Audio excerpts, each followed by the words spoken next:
You are listening to Alex Nanlohi Podcast, to know the Lord and to make Him known.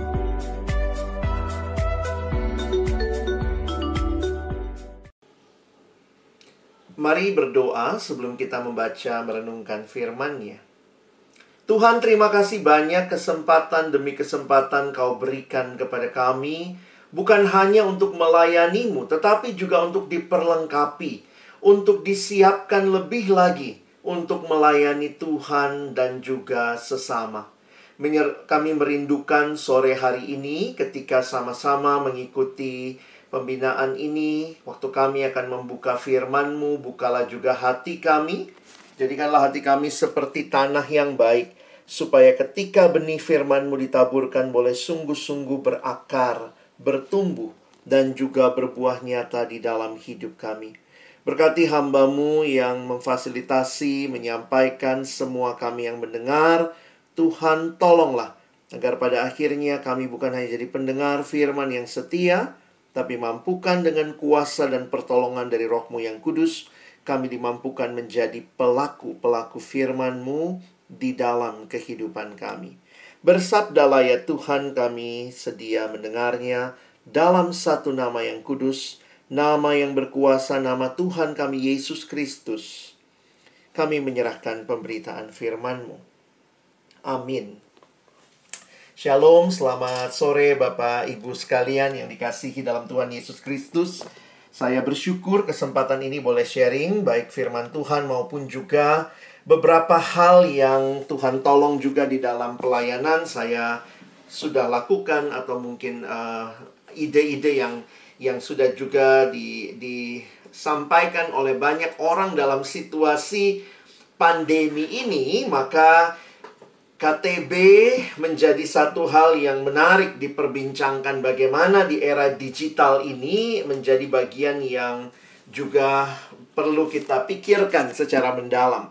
Saya akan memberikan beberapa hal sebagai pemantik dalam Bapak Ibu nanti dalam kelompok mungkin bisa mendiskusikan, bisa saling mendoakan. Saya akan membagi dua hal. Yang pertama, saya akan lebih bicara terhadap prinsip yang penting untuk diingatkan kembali buat kita, supaya kita tetap punya keyakinan apa sih yang kita sedang perjuangkan lewat KTB ini. Dan yang kedua nanti hal praktis dalam era digital ini bagaimana memperjuangkannya. Nah, saya mulai dengan sebuah kutipan dari seorang mantan atau Presiden Amerika Serikat ke-32 ya, Franklin Roosevelt, yang berkata, "We cannot always build the future for our youth, but we can build our youth for the future." Saya pikir Bapak Ibu sebagai pendidik sangat memahami hal ini. Tidak ada dari kita yang bisa hidup selamanya, ya. Kita tidak akan menemani anak-anak kita masuk ke dalam masa depan. Tidak semua kita bisa menemani mereka dalam waktu yang panjang. Tetapi apa yang kita berikan sejak hari ini menjadi modal penting bagi mereka melangkah ke depan. Amsal 22 ayat yang ke-6 mengatakan, "Didiklah orang muda menurut jalan yang patut baginya, maka pada masa tuanya pun ia tidak akan menyimpang daripada jalan itu." Di dalam bahasa Inggris terjemahannya tidak hanya menggunakan istilah teach, tetapi kata yang digunakan adalah train up a child. Bahwa training atau sesuatu yang melibatkan pelatihan. Dan kalau kita lihat lebih jauh, menghasilkan murid itu bukan hanya mengajar mereka, not only teach, but also train. Sehingga kalau kita melihat secara utuh, sebenarnya ini adalah sebuah panggilan pemuridan. Nah, kita akan lihat beberapa hal tentang pemuridan yang saya sengaja tegaskan kembali. Apa sebenarnya yang juga kita kerjakan saat ini melalui KTB adalah demi menghasilkan murid seperti yang Yesus sendiri lakukan. Ketika Yesus datang ke dalam dunia, kita tahu bahwa tugas yang dia emban, dia sendiri berkata, bertobatlah sebab kerajaan sorga sudah dekat. Tetapi di dalam Matius 4 ayat 19, maka kita perhatikan, Yesus berkata kepada mereka, orang-orang atau murid-murid yang waktu itu dia temui, Mari ikutlah aku dan kamu akan kujadikan penjala manusia. Kalau kita membedah ayat ini, kita menemukan paling tidak ada 3 hal tentang pemuridan yang penting kita disegarkan kembali. Saya pikir Bapak Ibu sudah melakukannya dan sudah menjalaninya. Ada 3 hal. Yang pertama adalah pemuridan itu sifatnya relasional. Sebagaimana Yesus berkata, mari ikutlah aku. Jadi bukan saja mari dengarkan pengajaranku, mari ikuti kurikulumku, tetapi mari ikut aku. Bahkan kalau kita lihat Yesus pun tinggal bersama dengan murid-muridnya. Yang kedua, ada tujuan. Pemuridan punya tujuan yang jelas, intentional. I will make you. Kalau kita ajak orang, yuk ikut. Misalnya saya ajak Bapak Ibu sekalian, adik-adik, ayo ikut saya. Mungkin Bapak Ibu akan bertanya, mau kemana Pak? Maka Yesus jelas sekali ya. I will make you. Ada satu tujuan, kerinduan di dalam panggilan menjadi murid. Dan akhirnya ada aspek misional. Bahwa ini tidak berhenti sampai kepada para murid. Tetapi mereka menduplikasi, berlipat ganda. Menjadi orang-orang yang dipanggil untuk juga menjala manusia, memuridkan orang lain. Jadi sebenarnya kalau kita perhatikan, aspek ini menjadi esensi dalam pemuridan. Terjadi relasi, persahabatan rohani, lalu terjadi discipleship atau developmental yang intentional, ada pertumbuhan, lalu terjadi pelipat gandaan rohani yang sifatnya eksponensial. Wah, ini kalau kita perdalam, saya pikir ini esensi pemuridan. Sehingga secara khusus sebenarnya yang jadi pergumulan kita, bagaimana di tengah-tengah situasi online hal-hal ini tetap tercapai. Karena ini kan kerinduan kita, ya. Dimana sebenarnya dasar utamanya bagi saya yang menarik adalah relasi. Nah, mungkin itu jadi pertanyaan kita ya, gimana Pak membangun relasi dalam situasi online seperti ini? Menarik sekali bagaimana kelihatan dalam hidup Yesus dengan para murid, kelihatan juga dalam hidup Paulus dengan Timotius yang sering kali dikutip kalau bicara pemuridan. Maka sebenarnya ada transformasi, ya. Relasi ini adalah relasi yang transformasional. Saya menuliskan di sini ya, dalam slide ini, pemuridan merupakan proses transformasi menjadi serupa dengan Kristus, bukan sekadar pemberian informasi kebenaran Alkitab. Jadi sekali lagi, pemuridan bukan cuma habisin bahan supaya nanti kalau dicek, nanti Ibu Lili tanya, gimana KTB-nya? Oh, sudah sampai bahan ini, semua berjalan. Tetapi lebih daripada itu, transformasi menjadi kerinduan kita. Transformasi menjadi serupa Kristus. Karena itu, kalau kita perhatikan, memuridkan itu life to life. Bukan sekadar mind to mind. Dan bagi saya menarik ketika tadi saya mendengar bahwa visi misi dari sekolah bukan hanya mengajar supaya orang tahu, anak-anak tahu, tetapi juga memuridkan mereka sehingga ada hidup yang dibagikan. Paulus dengan Timotius jelas sekali. Paulus berkata di dalam 2 Timotius 3 ayat 10. Bapak Ibu sekalian perhatikan, sebenarnya ada 7 ku di sini. Tetapi engkau, Paulus bilang ke Timotius, tetapi engkau Timotius telah mengikuti ajaranku, cara hidupku, pendirianku, imanku, kesabaranku, kasihku, dan ketekunanku. Bapak Ibu Saudara, kalau hanya ajaran, Bapak Ibu bisa lihat. Misalnya di video, kalau bicara pengajaran ya bisa lihat di depan kelas, waktu ngajar. Tetapi kalau sampai mengerti cara hidup, mengerti kesabaran, kasih, ini pasti ada relasi yang mendalam. Pemuridan Paulus dan Timotius bukan sekadar membagi pengajarannya. Nah, mungkin muncul pertanyaan bagi kita. Lalu bagaimana Pak di tengah situasi seperti ini? Saya tahu tidak mudah. Tentu buat kita sekarang, ya nggak mudah lah ya. Bapak Ibu yang ngajar ngerti yang saya maksud ya. Harus mengajar dengan online dan seterusnya. Kita lebih senang ketemu langsung. Tapi ya situasinya tidak memungkinkan. Nah, bagaimana dengan Paulus? Dalam perenungan saya, beberapa kali dalam kehidupan Paulus, bahkan dia harus menjalani pemuridan tidak tatap muka. Iya, kira-kira begitu ya. Atau kalau dipakai istilah ya, teman saya waktu bikin slide ini ya, Pak Johan Setiawan, dia bilang distance discipleship. Paulus itu juga melakukan distance discipleship. Karena kepada jemaat yang sudah pernah dia kunjungi, dia tulis surat. Kepada jemaat yang belum pernah dia kunjungi, dia tulis juga. Dan bahkan dari penjara. Jadi kalau kita berpikir, wah kita juga lagi lockdown di rumah aja. Tapi waktu memperhatikan, justru beberapa surat Paulus adalah surat yang dikirim dari penjara. Jadi sebenarnya bagi saya yang menarik adalah Paulus punya satu keyakinan bahwa perlu terus memberitakan Injil, perlu terus memuridkan bahkan dari dalam penjara yang notabene dibandingkan kita saat ini, Paulus itu sangat sulit Bapak Ibu. Saya lagi mikir gitu, apa yang dia lakukan ya dari dalam penjara. Tapi paling tidak kita melihat dari beberapa catatan di surat-suratnya. Dalam situasi yang tidak mungkin secara manusia, tetap kita punya bagian, ya. Karena itu saya berharap kita yang hidup sekarang, yang sebenarnya banyak possibilities, kita banyak banget kemungkinannya, harusnya kita bisa memaksimalkan semua yang kita miliki. Paulus aja waktu tidak bisa bertemu, tidak ada handphone, tidak ada internet, tapi dia nulis dalam surat-suratnya.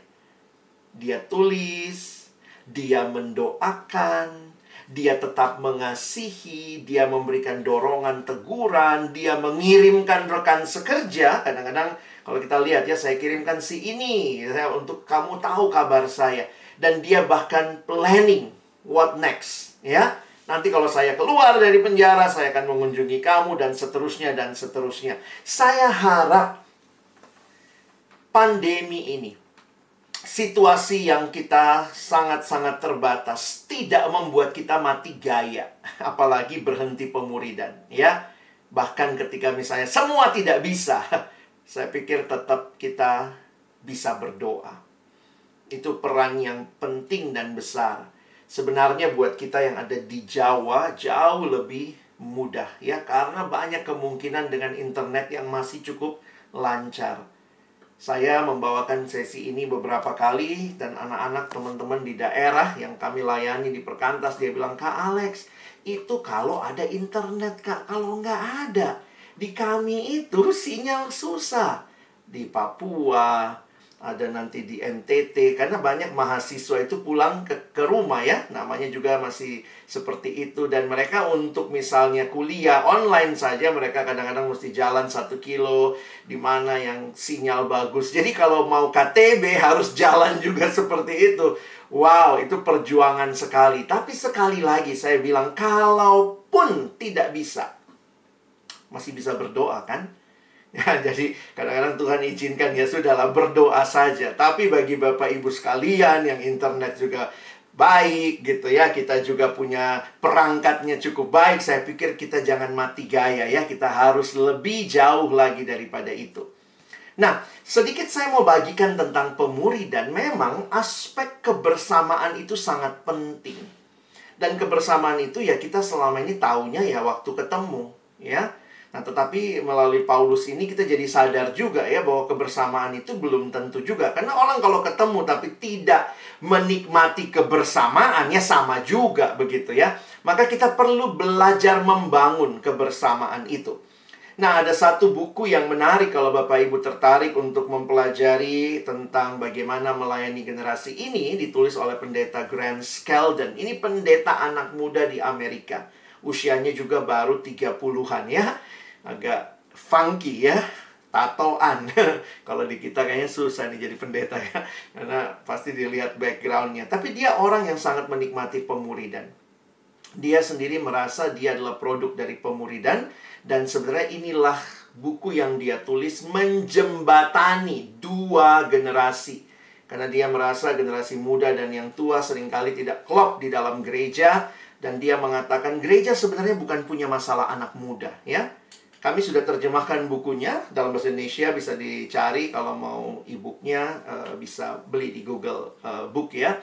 Nah, tesis buku ini yang menarik, dia bilang begini, sebenarnya sekarang ini kadang-kadang kita kalau lihat orang muda, ya itulah ya, yang lebih tua selalu lihat orang muda, ini masalah, anaknya kurang ini, kurang itu, kurang ini, kurang itu. Nah, tesis dia dalam buku ini sebenarnya ini, the church doesn't have a millennial problem. Dia bilang, jangan apa-apa ini masalah, anak sekarang nggak gini, konsentrasinya kurang. Tetapi it has a discipleship problem. Poinnya dia apa? Kalau kamu tidak puas generasi tua dengan anak muda, muridkan mereka. Tolong mereka.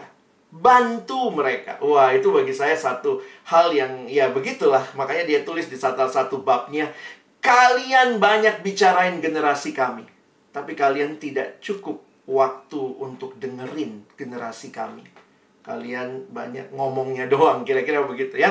Tapi juga kepada generasinya, dia juga bilang ya, karena buku ini jadi jembatan, hai anak-anak generasi ini, kamu butuh dimuridkan oleh generasi yang lebih tua ya. Jadi dalam buku ini dia memberikan pemahaman selain tentang generasi, juga tentang pemuridan. Nah, ini sangat menarik ya.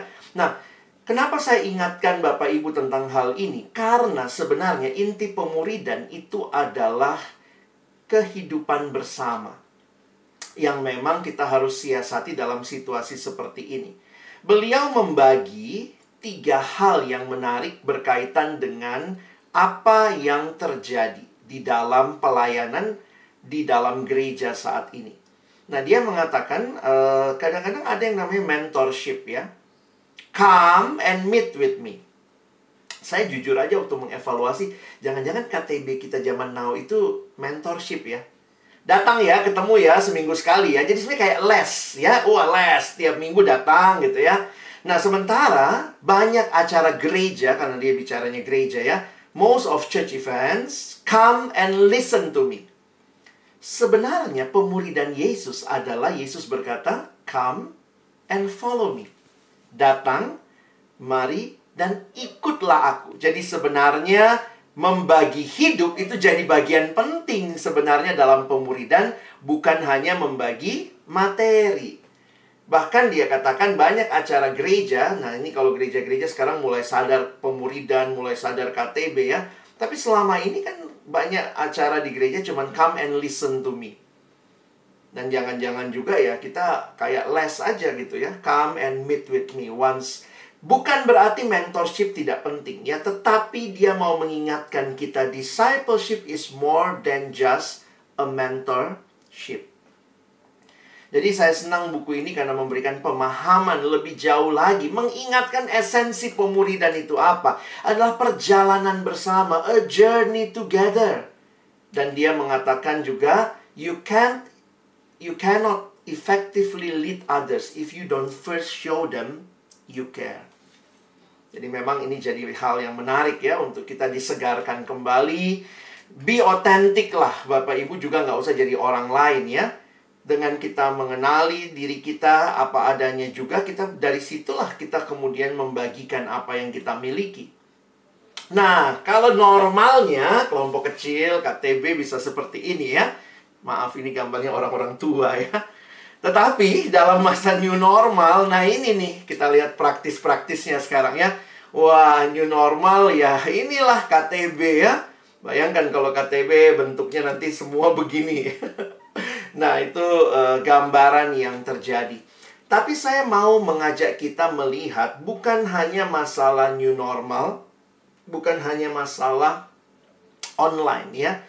Tetapi kita butuh ya, mau nanti offline, mau online, saya pikir ada hal yang lebih jauh perlu kita pikirkan tentang generasi ya. Kita perlu untuk loving and embracing this generation. Kenapa ini jadi penting? Online itu saya pikir hanya salah satu pola yang harus terjadi saat ini. Tetapi jauh lebih penting dari itu, Bapak Ibu mesti memahami. Ya, saya menuliskan begini. Sebenarnya pemahaman dan pengenalan yang dalam akan generasi menentukan bagaimana melayani mereka. Jadi online atau offline itu cuma masalah cara. Tetapi butuh lebih dalam, Bapak, Ibu, Saudara, dan saya perlu kenal, perlu memahami konten. Tentu kontennya berita Injil ya tidak berubah, tapi perlu memahami konteksnya, bahkan kontainernya apa. Kontainer itu apa yang menjadi bagian untuk menyampaikan konten itu. Konten dalam konteks disampaikan lewat apa kontainernya. Nah, sehingga kita perlu mengenal setiap generasi. Setiap generasi dengan pertanyaan-pertanyaan mereka. Saya jadi sadar betul begitu ya. Ternyata memang pembagian generasi ini umum sekali ya. Saya juga harus katakan teori generasi seperti ini ada kelemahannya. Tetapi paling tidak, saya menggunakan atau memahami tentang pembagian generasi ini untuk menolong kita sensitif. Paling tidak kita punya sensitivitas tentang apa yang sedang terjadi. Bapak, Ibu, dan saya makin tua. Ya, beberapa masih ada yang koko cici yang kayaknya masih siswa ya. Kalian mungkin lebih dekat sama generasi. Tapi Bapak, Ibu, kita sadar ya, kita makin tua ya. Nggak ada Bapak, Ibu yang makin muda ya. Mau skincare-nya kayak apa juga tetap gitu ya. Sehingga pertanyaan-pertanyaan bisa jadi apa yang kita anggap penting di generasi kita. Apakah itu juga menjadi pertanyaan buat generasi ini? Wah, ini generasi katanya ada yang bilang ini Gen Z, nanti masuk ke Gen Alpha. Sementara Bapak Ibu mungkin seperti saya juga gitu ya. Ada yang Gen X, ada yang Gen Y, Bapak Ibu yang lebih muda. Tapi mungkin juga ada yang lebih senior lagi ya. Adanya di Baby Boomers begitu. Nah, memang ini semua sangat umum pembagiannya. Tapi saya mau kita belajar sensitif dengan situasinya. Bukan berarti anak muda tidak bertanya ideologi. Karena ideologi katanya pertanyaannya Baby Boomers ya. Benar apa enggak? Benar apa enggak? Anak sekarang nggak peduli benar apa enggak katanya ya. Tapi tentu ada juga yang berpikir benar apa tidak. Cuma pertanyaan utama mereka adalah identity. Soal jati diri. Kenapa kalau Bapak Ibu mengikuti film-film sekarang, anak muda itu lucu ya, film-filmnya superhero tapi bertanya soal identity. Makanya ada sequelnya tentang Marvel punya superhero. Semua banyak pada nanya, saya anak siapa? Yang mana mama saya? Yang mana papa saya? Nah, itu ternyata pertanyaan yang umum di generasi ini. Dan itu juga ditolong dengan atau diperkuat dengan film-film yang mereka tonton. Dan waktu saya bawakan materi ini di anak-anak, mereka bilang, iya kak, kami tuh nanyanya itu. Sementara kalau katanya generasi sebelumnya ada yang memperhitungkan untung rugi, Gen Y soal kepuasan. Tentu setiap generasi bisa mengulang pertanyaan, tetapi ada pertanyaan utama yang mungkin perlu kita tolong mereka jawab. Jadi dalam diskusi tentang pelayanan kaum muda, misalnya tema-tema yang harus diangkat saat ini misalnya adalah soal identitas. Itu tema penting di tengah-tengah dunia yang sedang memberikan identitas kepada mereka. Nah, ini cuma salah satu contoh saja bagaimana kita belajar sensitif. Karena paling tidak Bapak, Ibu, dan saya makin tua, generasinya makin muda. Nah, sehingga ada yang memberikan gambaran ini ya. Ini bagi saya menarik dalam satu seminar tentang kaum muda. Dia bilang begini, pelayanan kaum muda seperti melakukan misi lintas budaya. Bapak, Ibu pernah tahu lah ada misionaris datang ya. Kita mungkin dulu pernah lihat, wah ada pendeta yang bule datang tinggal di Indonesia. Gile, fasih banget bahasa Indonesianya. Yang orang Batak mungkin dengar cerita Nomensen ya, sampai dipanggil Opung Nomensen. Bahwa dia datang ke tanah Batak, dia jadi Batak kira-kira begitu ya. Nah, menarik sekali, pelayanan kaum muda dikatakan seperti melakukan misi lintas budaya. Jadi Bapak Ibu bisa bayangkan bagaimana nih connecting antara dari yang tua sama yang muda. Itu kayak misi lintas budaya. Kalau orang datang, misionaris lintas budaya datang, apa yang dia harus lakukan? Dia mesti belajar budaya, belajar bahasa, karena bahasanya beda. Lah mungkin dia harus menyesuaikan busana. Terus mungkin dia harus belajar mendengar musik apa yang didengar, tontonan apa yang didengar, makanan apa yang dimakan, hobinya dan lain-lain. Makanya suka kalau kita lihat film-film misionaris ya, tiba-tiba misionarisnya disuruh makan yang dia nggak suka. Wah, itu kan kayaknya, wah dia nggak makan tuh. Tapi kemudian karena misi ya, dia rela makan itu supaya diterima di suku itu. Bapak Ibu sadar apa tidak? Pelayanan kepada generasi yang muda itu buat kita yang makin tua, kayak misi lintas budaya ya. Kita mesti pelajari bahasa mereka. Waduh, saya awal-awal tuh bingung gitu ya. Namanya juga saya kan makin tua. Tiba-tiba datang kui. Kui apaan kui gitu ya. Ternyata itu yuk gitu ya. Bahasanya saya masih orang Indonesia, sama-sama orang Indonesia. Tapi saya tidak paham awalnya apa itu kui. Akhirnya saya kayak belajar bahasa. Saya kadang minta sama anak-anak, tanya ya, maksudnya nggak usah malu lah, tanya, apa sih kui? Sabi, apa sabi gitu ya? Bisa. Wallace aja gitu ya. Tentu dalam situasi seperti ini, Bapak Ibu, bisa aja kita bicara formal. Tetapi untuk lebih nyambung, mungkin kita perlu ngerti bahasa mereka. Paling tidak ngerti kali ya. Kalau Bapak Ibu juga terlalu gaul, mungkin juga anak-anak jadi agak aneh juga ya. Jadi tidak mesti jadi orang lain, tetapi mungkin perlu sedikit penyesuaian. Nah, itu hal-hal yang saya pikir bukan masalah online nggak online gitu ya. Itu masalah ketika kita berjumpa dengan generasi ini, bagaimana kerinduan kita menyampaikan Injil sehingga kita belajar dengerin. Saya sadar saya nggak suka musik-musik sekarang, tapi saya belajar mendengar beberapa. Atau saya paling tidak tanya sama beberapa adik pelayanan yang lebih muda. Saya tanya, apa sih yang senang didengar sekarang? Yang ini kakak coba dengar. Saya dengar Tuhan ini apa gitu ya. Tapi belajar dengar. Oh iya ya. Lihat busana mereka, apa sih yang mereka pakai? Kayak apa sih? Kenapa senangnya yang begini? Slim fit itu kayak apa? Apa yang dia inginkan begitu. Tontonannya, apa yang ditonton? Drama, Cha-Cha-Cha. Wih, nonton juga, cari tahu gitu ya. Kim Sun Ho kena kasus, kita jadi tahu juga gitu. Karena semua statusnya anak-anak Kim Sun Ho gitu ya. Aduh, kadang-kadang saya mikir, wah, kita perlu tahu lah paling tidak ya. Saya tahu Bapak Ibu kan juga tidak muda lagi ya. Mungkin keterbatasan kita nggak bisa ikutin semua. Paling tidak kita bisa update, saling share gitu ya. Nah, kenapa ini jadi masalah? Karena banyak kali generasi yang lebih tua dan juga yang lebih muda sama-sama bermasalah. Tidak saling mendengar. Cuma kalau harus milih ya, ini maaf ada yang muda-muda di sini ya, tapi maaf saya katakan inilah ya. Kalau harus memilih, yang tua ikut yang muda atau yang muda ikut yang tua. Dalam pelayanan biasanya yang muda yang harus menyesuaikan sama yang tua. Kenapa? Karena yang tua pernah muda, tapi yang muda belum pernah tua. Jadi Bapak Ibu yang harus berkorban. Tentu kalau saya ngomong sama anak muda, saya juga akan katakan, kalian belajar mengerti yang tua. Tetapi dalam umumnya, dalam teori umum, pelayanan yang tua yang harusnya bisa lebih mengerti yang muda. Oke? Jadi akhirnya saya melihat gitu ya, pemuridan itu, discipleship is more about listening rather than speaking. Kadang-kadang kita maunya ngomong, tapi perlu juga mendengar ya. Ada dua pendengaran yang penting. Dengarkan Allah, listen to God, and also listen to youth. Nah, saya akan kasih satu prinsip waktu bicara online ini. Kenapa ya? Bagi saya menarik sekali, generasi ini adalah generasi yang senang sekali dengan media sosial, social media.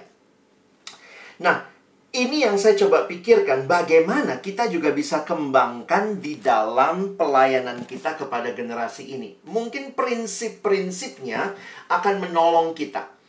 Kadang-kadang sekarang orang bilang gini ya, sampai ada teman saya punya anak remaja, jadi saya banyak mendapat konsultasi dari teman-teman yang sudah punya anak remaja gitu. Dia bilang, Alex gimana? Anak saya curhatnya di medsos. Perlu nggak sih saya bikin medsos juga? Ya saya bilang ya, kalau mau tahu anakmu cerita apa atau apa ya bikinlah medsos ya, untuk juga bisa paham kira-kira seperti itu. Tapi kemudian muncul pergumulan saya bertanya begini, kenapa sih mereka lebih senang ngomong di medsos? Apa sih yang menarik? Dan secara khusus sekarang itu paling banyak yang senang sama Instagram. Itu secara umum, walaupun sudah mulai beralih ke TikTok. Karena Instagram juga sudah mengumumkan bahwa ke depan Instagram itu platformnya lebih kepada video singkat, bukan lagi tulisan, ya, bukan image.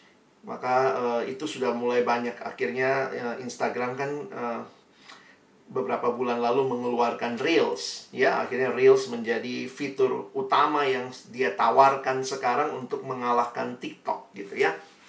Nah, Bapak Ibu, saya coba menganalisa, ya. Saya memang bukan ahli teknologi, tapi saya coba melihat bahwa ternyata yang seringkali menyedihkan begini, ya. Yang lebih ngerti anak muda kita itu kok industri-industri seperti ini, ya. Yang memang dikonsumsi anak muda, sementara ya mungkin, maaf kata ya, saya pakai istilah gereja, ya. Gereja tuh paling telat ngerti anak muda, gitu ya. Jadi kayaknya anak muda itu sudah duluan terpesona dengan Instagram, lalu kemudian ya gereja baru mulai mau ikut, gitu ya. Nah, ini yang kadang-kadang kita agak ketinggalan dalam hal itu. Nah, tapi saya ditolong dengan satu teori yang sebenarnya ini teori umum, ya, dipakai di dalam beberapa research yang mencoba melihat generasi ini. Jadi saya mau konekin begini, kenapa generasi ini senang sama sosial media, khususnya Instagram? Karena kenapa mereka curhat di situ? Kenapa mereka upload foto di situ? Kenapa mereka upload keseharian mereka di situ? Kenapa mereka pengen eksis di situ? Apa sih yang sebenarnya mereka cari? Dan kenapa Instagram itu ngebaca semua, gitu ya? Apa sih yang dia baca, begitu ya? Satu penelitian tentang epic culture. Jadi ada seorang, ya, ini ahlinya begitu ya, si Jose Fadul ini, dia mengatakan sekarang ini kita surfing di epic generation. Ini bukan buku Kristen, ya, tetapi beberapa orang Kristen kemudian, ya, salah satunya yang terkenal adalah Bapak Leonard Sweet.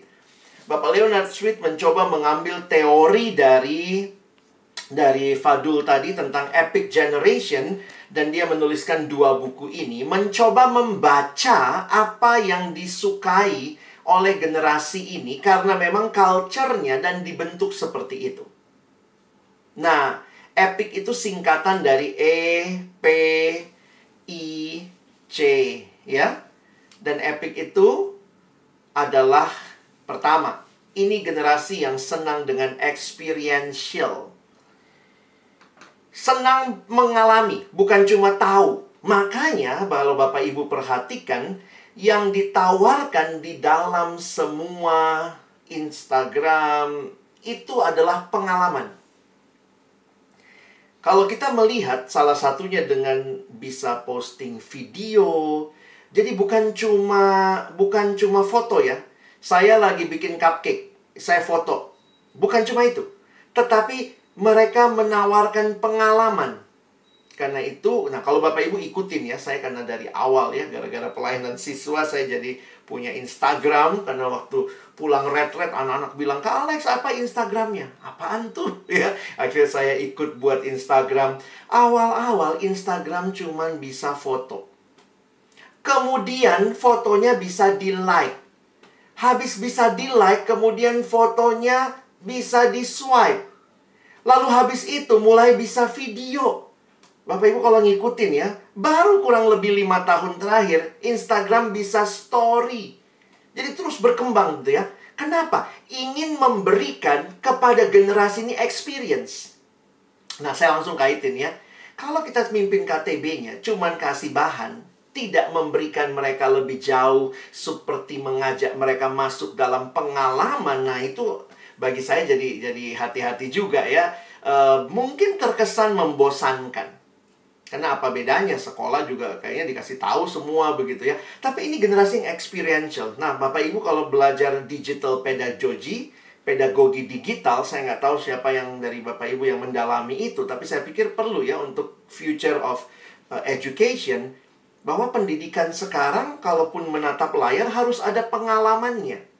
Nah, sebenarnya saya sangat menikmati ketika Bapak Ibu melakukan itu di dalam retret tahun ini, ya, yang saya pimpin juga, di mana Bapak Ibu terlibat, karena anak-anak dikasih pengalaman. Mereka dikasih keterlibatan. Jadi partisipatori. Content provider. Mereka tidak hanya mau. Kenapa yang menarik di dalam medsos? Mereka tuh bisa komen. Mereka bisa kasih pendapat mereka. Mereka bisa kasih apa yang mereka anggap. Jadi kadang-kadang kalau lihat ya status-status. Sekarang orang lagi Kim Sun Ho ya. Ada yang kemudian pro, kontra. Kenapa orang suka curhat di situ? Karena kayaknya ada lapaknya. Mereka bisa jadi content provider, orang-orang yang ikut terlibat. Sehingga KTB-KTB saya pikir juga jangan lupa, anak-anak bukan cuma datang, catat jawaban yang benar dari pertanyaan nomor 1, nomor 2, tapi libatkan mereka bukan sebagai objek yang lagi diajarin. Perlakukan mereka sebagai subjek yang juga bisa memberikan konten. Kalau salah ya kita ajarin gitu kali ya. Jadi kadang-kadang memang sulit ya, ketika pembelajaran dua arah. Banyak orang bilang, wah sekarang pembelajaran dua arah. Kalau gitu pertanyaan saya, berapa gurunya? Kalau dua arah, apakah satu guru, satu murid? Saya ngomong, dia tetap murid. Ataukah kalau kita melihatnya dua arah, maka sebenarnya ada dua guru dan dua murid pada saat yang sama. Saya ngajarin dia. Dia pun bisa ngajarin saya. Oh Bapak Ibu, kita yang tua-tua banyak nggak taunya kok. Dan anak sekarang lebih tahu. Jadi kayaknya kita nggak bisa berkata, saya guru, saya pemimpin KTB, kamu anggota. Sampai kapanpun kamu anggota. Ada dua pemimpin dan dua anggota. Kira-kira logika berpikirnya begitu. Sehingga kita ciptakan kebersamaan seperti itu waktu membahas materi. Tanya ya, apa pendapatmu tentang aborsi misalnya. Biarkan dia memberikan pendapat begitu ya. Bukan, oh firman Tuhan katakan begini. Apapun jawaban kalian, pokoknya firman Tuhan. Kita belajar untuk melihat ya. Ada ruang yang diberikan. Lalu ini generasi yang image driven. Di googling tahun kapan itu ya. Apa yang paling banyak dicari di Google? Sekarang bukan kata, tapi emoji. Wow, unik juga ya. Ini generasi yang image driven. Kita pakai ini juga waktu KTB. Saya pikir ini akan menarik ya. Ini generasi yang story, pengennya cerita. Makanya Instagram memberikan fitur story. Kadang-kadang story-nya cuma jalan dari kamar ke kamar mandi, tapi di story-in gitu ya. Dia pengen cerita gitu. Nah, seringkali dalam situasi memang dalam online ini ya, kita mesti menciptakan begitu ya. Dan akhirnya juga connected. Ini generasi yang pengen terkoneksi. Paling takut kalau missing out. Makanya ada FOMO ya, fear of missing out. Nah, situasi seperti ini membuat kita mau tidak mau harus memikirkan KTB online yang epic, yang experiential. Gimana anak-anaknya bisa? Nah, saya harus katakan, saya belajar banyak justru dari Bapak Ibu. Waktu retret kemarin, Bapak Ibu mencoba membuat retretnya epic. Nah, memang kan gini ya. Waduh Pak, kalau tiap KTB harus bikin epic begitu, capek juga Pak. Nah, memang di situ mungkin kita perlu share ide kepada pemimpin KTB lain. Kapan-kapan kita kumpul, kita ngobrol. Waktu bahas materi ini apa sih aktivitasnya, experience-nya apa? Bapak Ibu kan waktu itu kasih experience sama anak-anak waktu tentang dosa ya, bahwa nggak mungkin. Nah, saya lupa tuh apa tuh. Ini nggak mungkin misalnya. Ada sesuatu yang nggak mungkin, tapi dikasih experience-nya, bukan cuma diajarin bahwa manusia nggak mungkin menyelamatkan dirinya, tapi dikasih experience-nya, dikasih mereka, ayo kamu kasih definisi. Jadi menurut kamu dosa itu apa? Wah, nanti masuk tuh diskusi. Lalu kemudian jadinya kita bisa belajar bersama. Nah, ini memang situasinya membutuhkan seperti itu. Bahkan dalam bukunya Bapak Leonard Swift bilang, tokoh paling epik siapa? Tuhan Yesus. Dia bilang Tuhan Yesus ya. Saya geli juga waktu baca ya. Dia bilangnya gini ya. Nah, saya lewatin lah. Ini nih. Bapak Ibu, Yesus tuh epik. Jesus invited his disciple not into knowledge, but into experiences. He let them make decision. Wah, Yesus kasih mereka kesempatan untuk mengambil keputusan, merasa take ownership in ministry. He constantly use imagery to convey kingdom reality. Kerajaan Allah itu seumpama. Yesus pakai emoji semua ya, seumpama ini. Dan he allowed even frustrating connection and dialogue between the disciples. Jadi waktu saya perhatikan Bapak Ibu, wah ini kuncinya ya.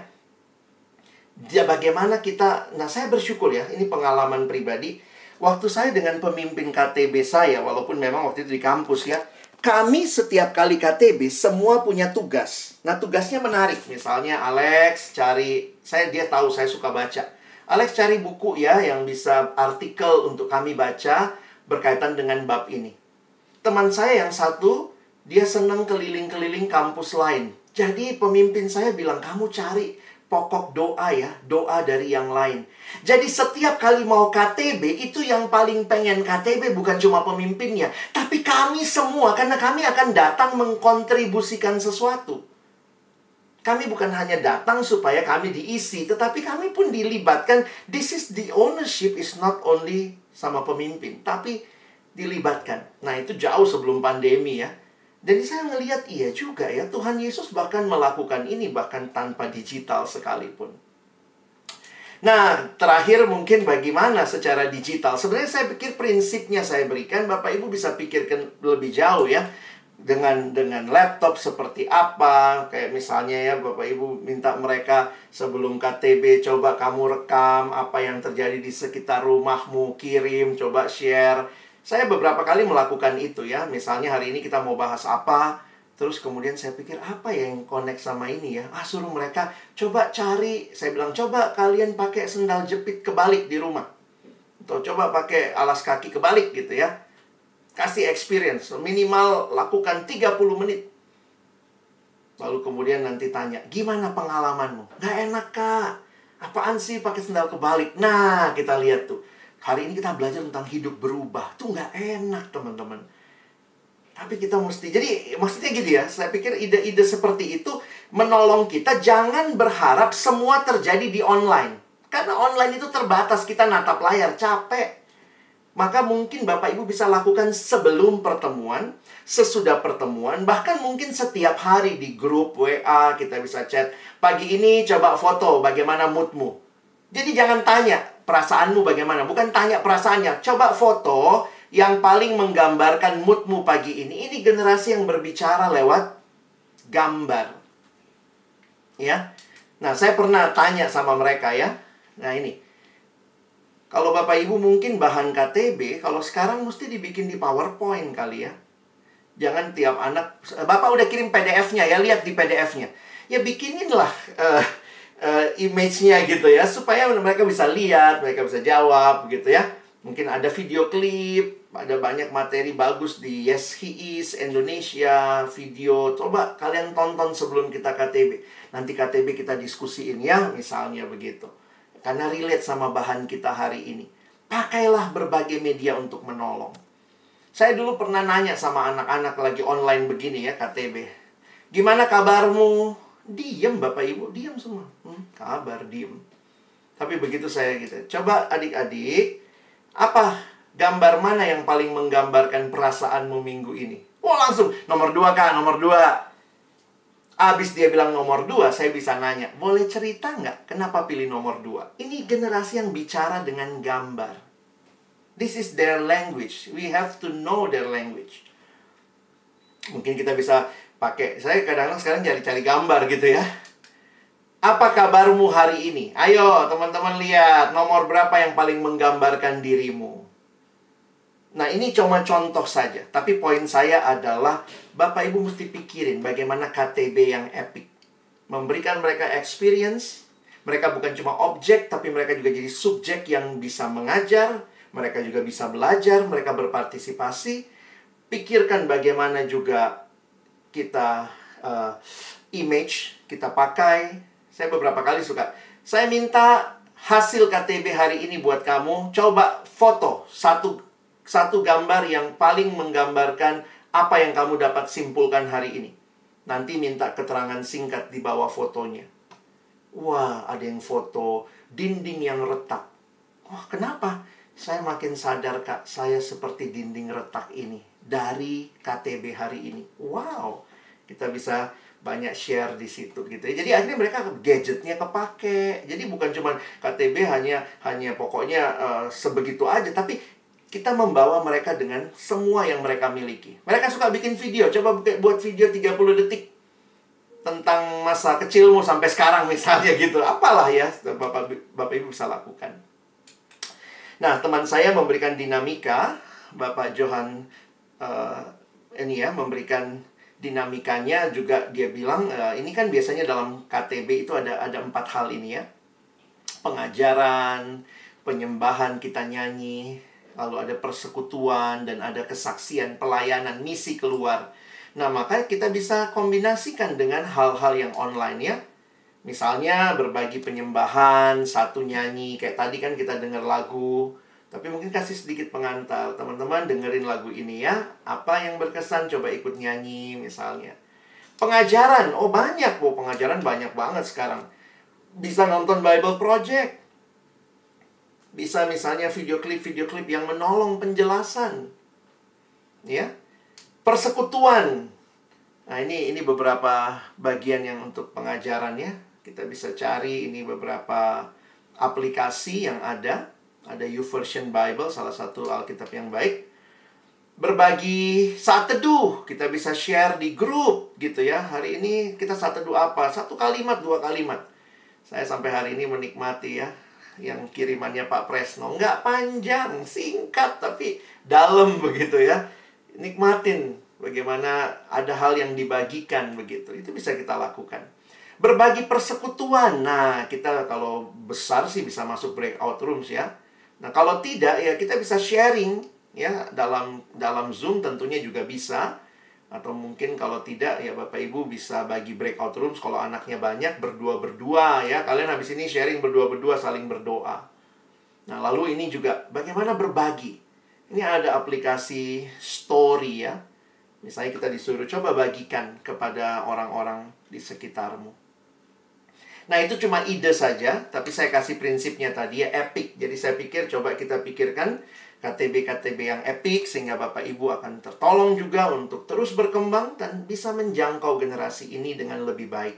Apakah pasti mereka akan sangat langsung bersemangat? Ya, belum tentu juga ya. Tapi mari kita lakukan dulu dan meyakini ketika kita bawa dalam doa. Ini bukan sekadar masalah kreativitas Bapak Ibu ya.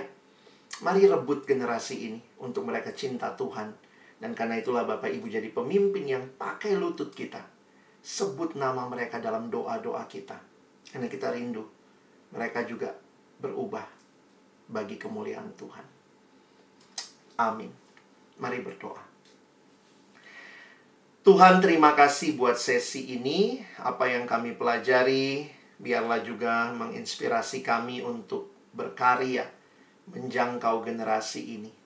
Kami sungguh rindu, kami mempersembahkan generasi ini bagi kemuliaan Tuhan. Terima kasih untuk Bapak, Ibu, saudara-saudara, adik-adikku yang menjadi pemimpin KTB. Kiranya makin semangat dalam situasi yang sulit, tidak berhenti, tetapi terus berkarya, membangun diri, membangun orang-orang yang kami pimpin bagi kemuliaan Tuhan. Terima kasih buat sesi ini. Kami menutup dalam nama Yesus kami berdoa. Amin.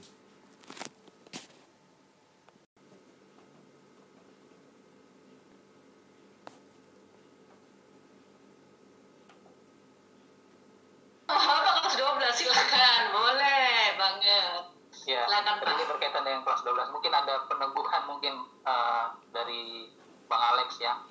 Di antara kita ini kan ada siswa nih yang mereka ini sebenarnya kelas 12 gitu ya. Kelas 12 yang, dan ini pertama kali memang kita akan sudah dipersiapkan sih mereka untuk memimpin adik-adik mereka. Nah, ini nantinya yang ada sih sekarang ini yang mereka akan mungkin yang SMP. Mungkin ada 1-2 kali, mungkin ada penguatan gitu Bang. Karena ini baru pertama kali bagi mereka, dan juga mungkin sebelumnya udah pernah, tapi itu udah alumni sih kalau yang ini ya dari alumni mungkin adik-adik. Silakan Bang. Semua kita pasti punya yang namanya pengalaman pertama. Tanyalah sama Bapak Ibu juga pasti pernah pertama memimpin, pertama kali kagok gitu ya.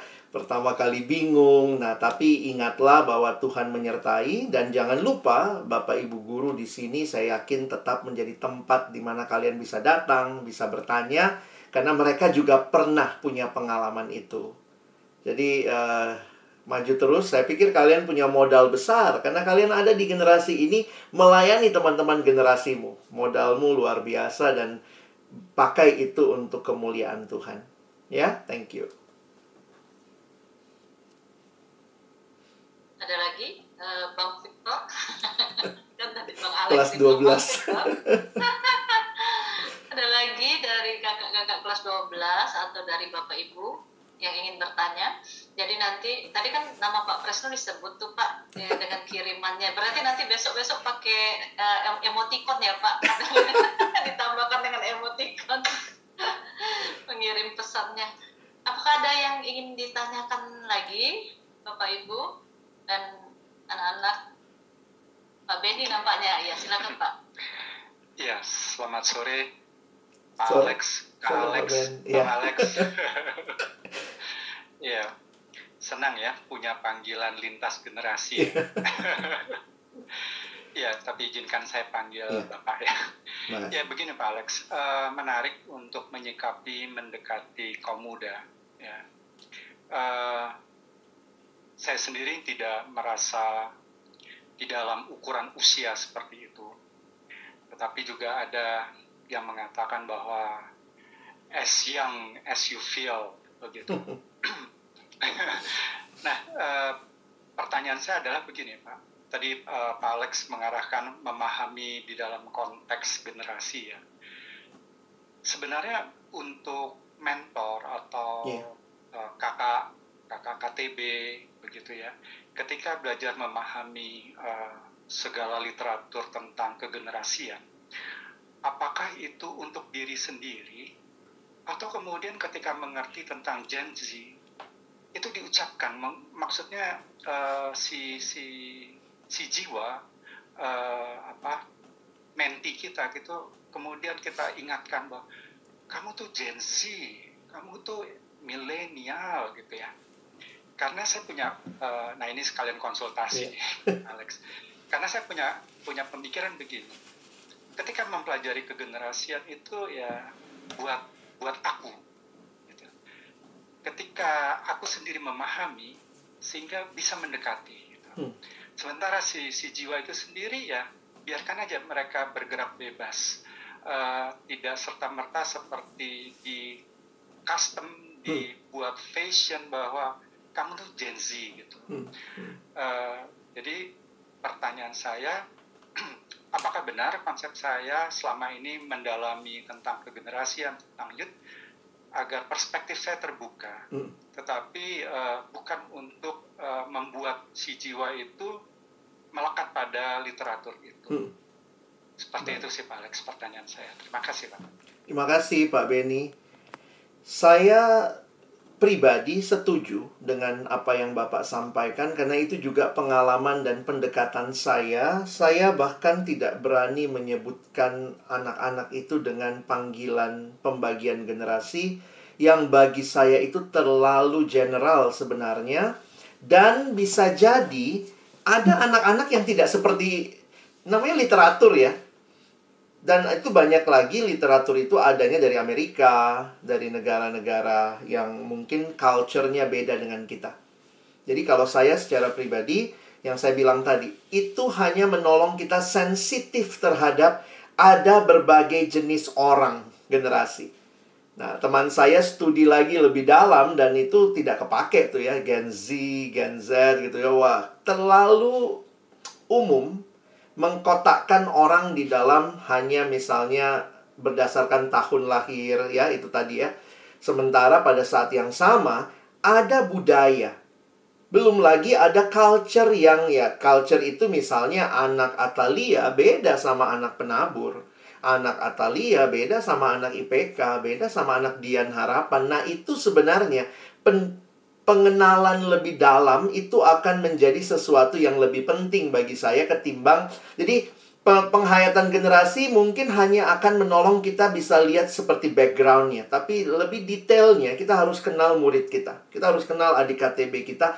Karena saya ketemu adik KTB generasinya Z, pemikirannya baby boomer sekali tuh anak gitu ya. Bisa begitu tuh.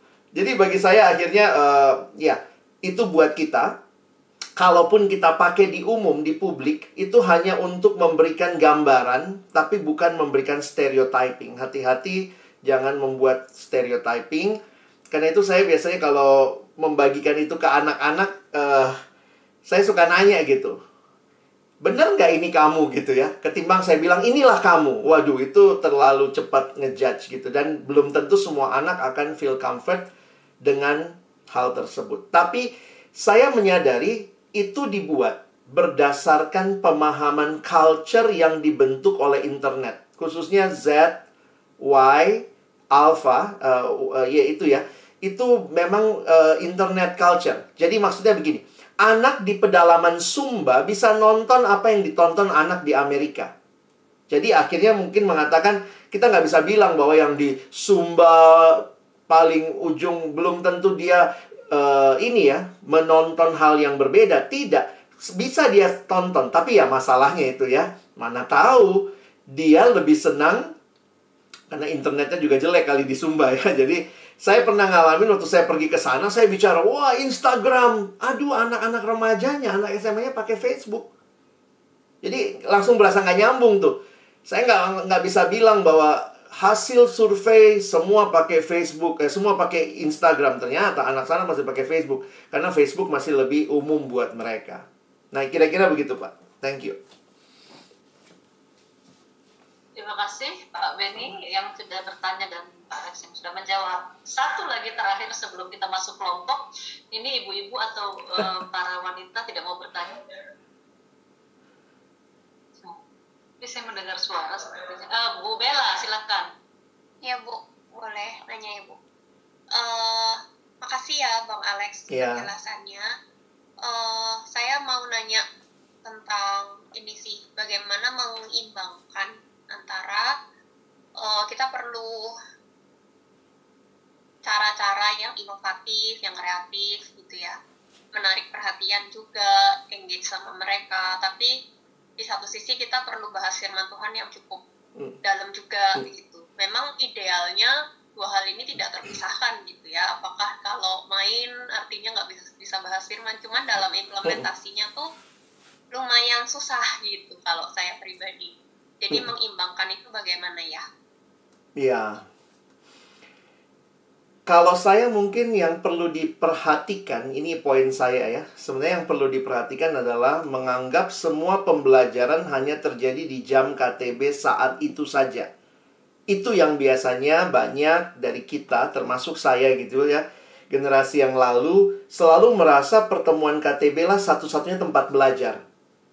Karena nanti di dalamnya saya menjelaskan, saya memberitakan. Nah, kalau dia nggak dengar dari saya, kayaknya dia nggak akan ngerti. Harus dalamnya dapatnya dari saya. Nah, saya punya kecenderungan yang saya lihat, kita bisa jadi menganggap semua itu ada di pertemuan ini. Sehingga maksudnya kadang-kadang nggak rela lah pertemuannya cuma sebentar, taunya main. Nanti dia belajar nggak? Nanti saya kurang waktu nih menjelaskan. Padahal ini konsep dalam sekali misalnya. Nah, saya sadar betul itu yang biasanya jadi pergumulan kita. Tapi di sisi lain, kita harus memahami juga ya. Nah, ini asumsi-asumsi generasi ya. Kan banyak yang bilang gini, guru sekarang tuh ngapain sih? Anak-anak bisa googling kok, dapat apa persis sama yang kita ajarin. Kalau begitu, maka pembelajarannya harus bisa misalnya flip class misalnya begitu ya. Jadi poin saya adalah yang saya bilang tadi, usahakan juga banyak pembelajaran terjadi sebelum pertemuan, dan di dalam pertemuan sebaiknya kita bisa menegaskan hal-hal yang baik, yang penting. Dan nah ini poin yang lainnya ya. Bagaimana kita membahas itu dari perspektif yang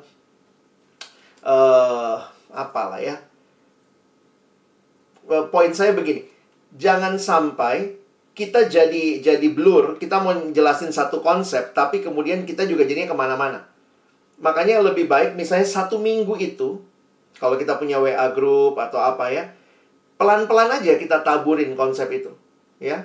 Dari situ nanti kemudian kita tiba pada puncaknya waktu ketemu itu, kita bisa sangat hanya menegaskan. Nah, cuman memang ya balik lagi ya, itu tergantung pengalaman Bapak Ibu dan keyakinan bahwa memang Roh Kudus bekerja di generasi ini. Jadi ya banyak asumsi di balik kalimat yang tadi Ibu sampaikan, karena saya melihat kalau saya juga itu asumsi saya gitu. Dia harus ini dalam nih. Dia perlu dapat nih. Nah, kalau sambil main kayaknya kurang dapat gitu. Nah, dalam beberapa penelitian ada yang mengatakan begini, generasi ini belajar bukan dari teori dulu. Katanya dari experience dulu baru dia tarik kesimpulannya. Tapi ya saya pikir anak-anak bisa belajar dua-duanya ya. Makanya kenali siapa anak-anak kita. Kalau memang kita butuh waktu yang panjang, kita ini konsen ke mereka ya. Kita izin sama mereka. Ini penting nih. Saya pengen jelasin lebih dalam begitu. Boleh nggak kita waktunya lebih lama misalnya? Atau minggu ini kita permainan ya, minggu depan nanti kita pelajari mendalamnya gitu. Nah, itu memang akhirnya, ya Bapak Ibu maaf ya, akhirnya mungkin bahan nggak akan selesai sesuai waktu. Tapi kita melihat perkembangan anak dan kita mengkombinasikan berbagai gaya mengajar. Mungkin begitu kali Bu. Nggak ada tips yang khusus banget kalau dari saya sih. Harus kenal anaknya. Bu Lili dan Pak Alex, boleh ini kesempatan saya juga mungkin nggak tahu ya, mau ditanggapi, bertanya atau sharing. Apa yang disampaikan Pak Alex baru aja. Kurang lebih 1 jam yang lalu saya bicarakan dengan anak saya setelah saya KTB dengan anak-anak KTB. Jadi saya menyampaikan bahwa ini Papa lagi mau ngajak anak-anak ini ketemu dengan kasih Kristus. Tetapi Papa harus panjang-panjangin. Papa nggak langsung pakai kata kasih, tapi Papa mulai dengan kata cinta. Memang di awal agak mengejutkan sih Pak Alex. Karena ternyata anak-anak itu antusias dan salah satu yang ngomong, saya kan sempat deket sama anaknya Bapak, mati gue. Curhat. Cuman saya harus menahan diri sebagai seorang ayah. Ya. Gila, anak gue dinaksir sama dia, ditembak gitu. Dan dia dengan terbuka, rileks ngomong, begini. Betul sih, apa yang disampaikan Pak Alex. Tapi apa yang disampaikan Pak Alex meneguhkan saya, bahwa saya harus bersabar di dalam ukuran saya limit, ya, ada limitasi pertemuan. Karena anak sekarang senangnya cepat, jadi 30 menit, 40 menit paling cepat. Saya sudah berjanji dari awal. Jadi beberapa kali pertemuan cuma ngomongin cinta monyet, cinta tuh gimana, setiap orang gimana, kemudian baru ngasih lihat, ini kalau orangnya jelek begini, kamu mau cinta nggak? Walaupun ujung-ujungnya udah kepingin banget langsung ngomong, tahu nggak sih, Kristus tuh cinta kamu, kamu berdosa.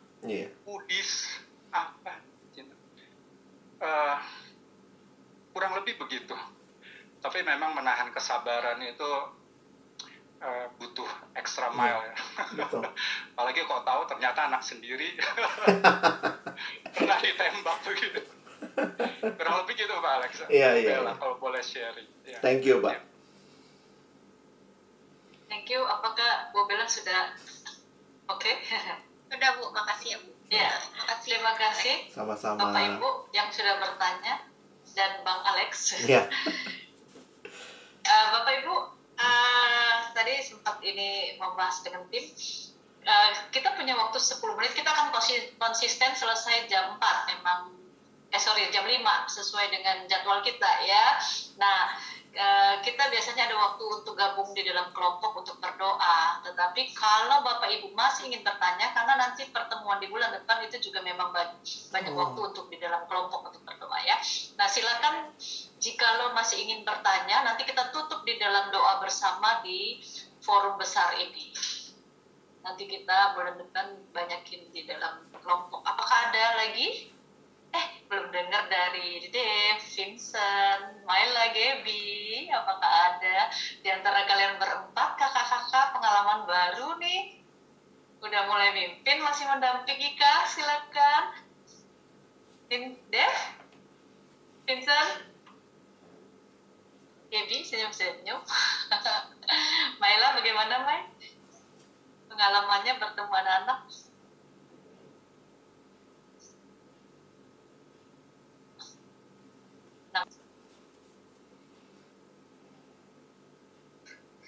Ya, sore Bang. Halo, Isa. Ya, kelompok kecil tuh sesuatu yang memang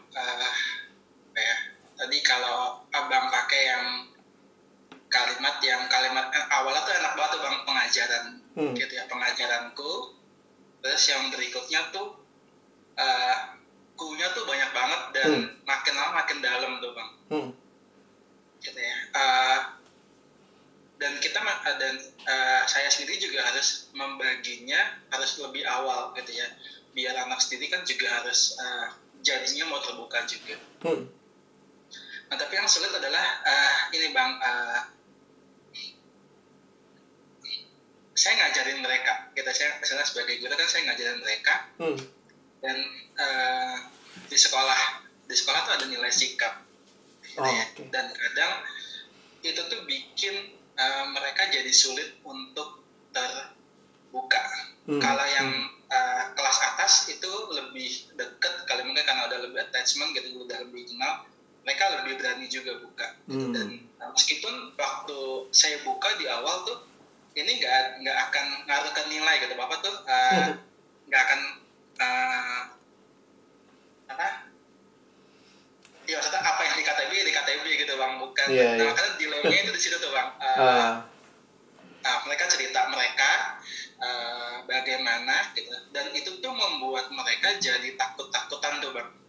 Dan saya sendiri juga jadi takut-takutan juga Bang, untuk ini gimana nih, maksudnya ketika wali kelas menilai dia baik tapi ada proses yang saya tahu kurang baik. Nah itu tuh dilemanya tuh di situ tuh Bang. Nah saya lebih karena sih Bang, mereka jadi takut sih Bang, jadi takut untuk akhirnya boleh terbuka, karena kan mereka juga tahu saya guru mereka dan saya juga ngambil nilai sikap mereka. Sama satu lagi Bang, kalau boleh nanya bahan Bang, tentang ini Bang, apa namanya ya,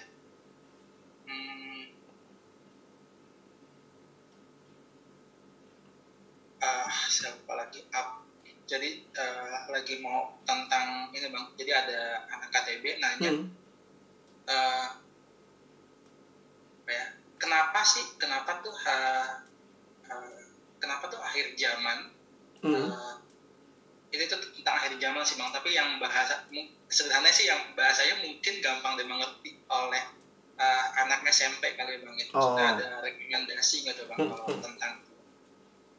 Thank you Bang. Gitu ya. Baik, terima kasih Pak Yusak. Kalau saya lihat, kalau bahan nih begini ya. Kalau bahan saya sih rekomendasi, walaupun juga perlu kita baca dengan mendalam, perlu dikritisi juga. Tapi saya merekomendasi mungkin ada pertanyaan. Ada pertanyaan itu Bapak Ibu bisa cari. Inggrisnya got question, Indonesianya ada pertanyaan. Nah itu menjawab semua hal dengan cukup ringkas, memberikan dukungan ayat dan sebagainya. Jadi seringkali Bapak Ibu silakan cari aja, googling, ada pertanyaan, ada apps-nya juga. Jadi itu menolong. Jadi dari bahasa Inggrisnya got question, lalu diterjemahkan ke Indonesia, jadinya ada pertanyaannya. Jelek banget ada pertanyaan. Nah, selain itu kita juga doakan ya beberapa hal berkaitan dengan video-video singkat. Saya pikir itu banyak juga kita temukan sekarang. Nah, silakan Bapak Ibu bisa explore ya. Ada Yes He Is. Kalau penjelasan juga, coba cari di Bara Digital Ministry. Bara Digital Ministry itu ada setiap hari. Itu dikelola oleh, dirintis oleh beberapa orang dari Saat ya. Bara Digital Ministry itu setiap hari menjawab pertanyaan. Jadi kadang-kadang kan kita bingung ya, pertanyaan anak-anak mungkin banyak. Itu Bara Digital Ministry bisa masuk ke YouTube mereka. Itu banyak pertanyaan dan dibahas oleh orang-orang yang baik, yang kompeten. Sehingga mungkin kalau kita bingung menjelaskannya, kita bisa dengar dulu. Sesudah itu kita kalimatkan ulang, mungkin lebih mudah ke anak-anak. Jadi dalam masa-masa ini memang kalau dalam bahasa Inggris lebih banyak resource ya. Bible Project memberikan penjelasan beberapa hal, itu sangat menarik untuk menambah materi agama gitu bisa juga ya. Dan sudah diterjemahkan ke bahasa Indonesia. Kalau yang lain misalnya Third Millennium Ministry itu banyak juga materinya dalam bentuk video, tapi mereka belum semua dalam bahasa Indonesia. Jadi ada beberapa ini ya, thank you. Silakan nanti Bapak Ibu, kita perlu berbagi lah resource-resource seperti ini.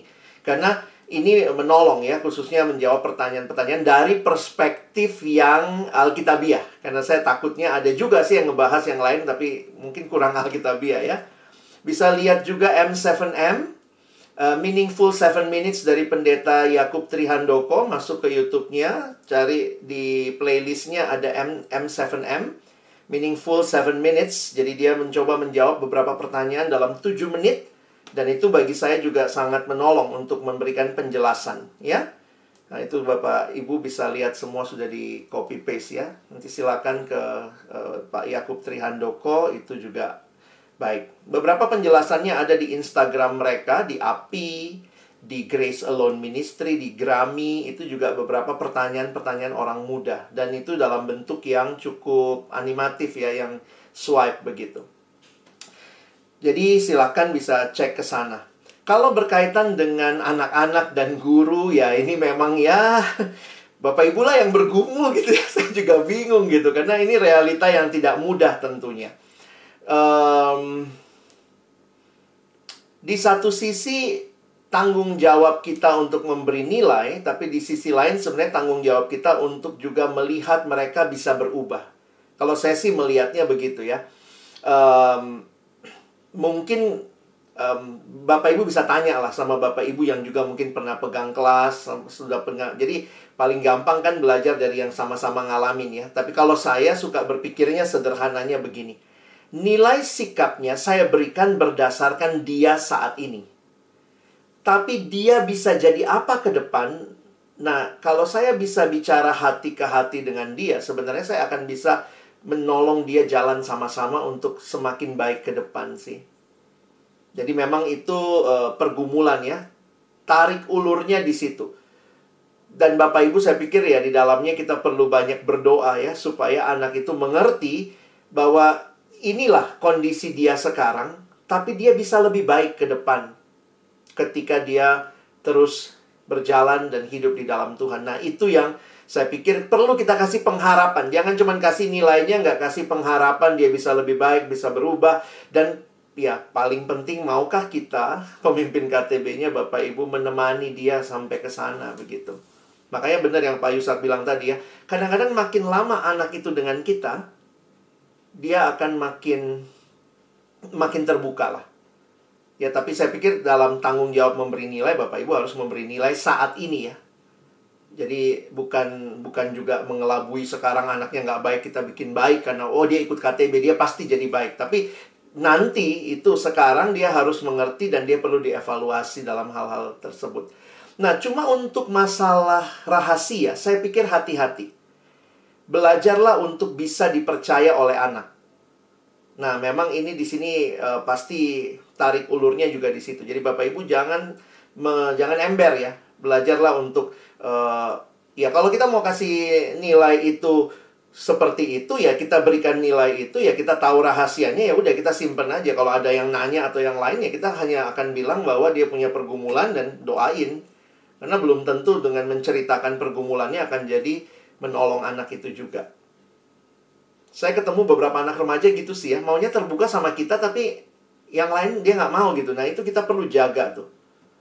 Mungkin itu dulu. Oke, Bang. Ya. Sudah cukup menjawab ya Pak Yusak. Oke. Terima kasih Bapak Ibu. Kita 3 menit lagi. Kalau Bapak Ibu ada pertanyaan yang ingin disampaikan kepada Pak Alex, nanti boleh chat ke saya. Nanti saya akan sampaikan kepada Kak Alex, Bang Alex, Pak Alex yang lengkap dengan ini ya sebutannya. Nah, untuk pembinaan pemimpin KTB kita di bulan depan, yaitu jatuh pada tanggal 20